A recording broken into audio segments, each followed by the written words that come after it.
કઈ નહીં થાય તારા એ કાળા કાગડાને. ઇન્દુ એરિયાના એકથી એક ચડિયાતા છોકરા તારી પાછળ ગાંડા હતા, પણ તું ગાંડી કાળું રીંગણું ઉપાડીને લઈ આવી. અરે ટ્યુબલાઇટના અજવાળામાં પડછાયા જેવો દેખાય છે, મોર નાઇટ લેમ્પમાં તો દેખાતોય નથી. મમ્મી તું આ શું બોલે છે?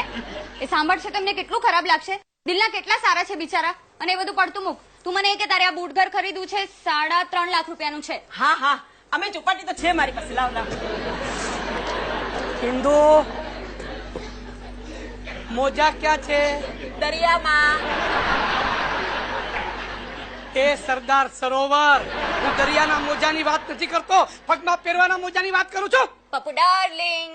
આ શું તમે લોકો સવારના પોરમાં મોનોપોલી રમત લઈને બેસી ગયા છો? હા, અને મમ્મી હમણાં બૂટ ઘર પણ ખરીદી લીધું. બોલો.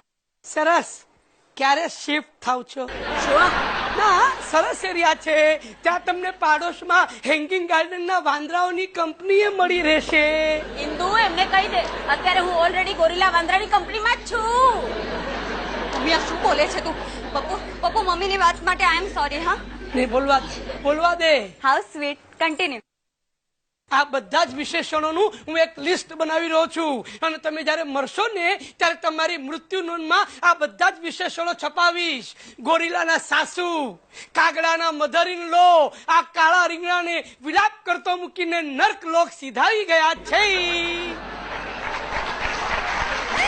પપ્પુ તમે પણ નર્કલોક ના કહેવાય, સ્વર્ગલોક લખાવવું તો પડે કે નહીં? અરે આને તો નર્ક માટે કોક મિનિસ્ટરની લાગવગ લગાડવી પડશે. જો ઇન્દુ તારી મા માટે શું શું બોલે છે. આવા સંસ્કાર આપે છે તમારા મા બાપે તમને? અરે મારા મા બાપના સંસ્કાર અને ઇન્દુના પ્રેમને કારણે આ દિન સુધી હું ચૂપ બેઠો છું. ઇન્દુ તને ખબર છે, મારી બા મને હંમેશા કહેતી, જો ગુલાબને પામવું હોય તો કાંટાઓને સ્વીકારવા જ પડે. એટલે હું કાટો તો તમે થોર. બસ એકબીજાના વખાણ કરવાનું બંધ કરો સવારના પોરમાં. કોઈ આવ્યું? ના, હવામાં ડોરબેલ વાગી. ફેંકું આ પર્સ છૂટું ફેંકો. રૂપિયા હોય તો ફેંકો.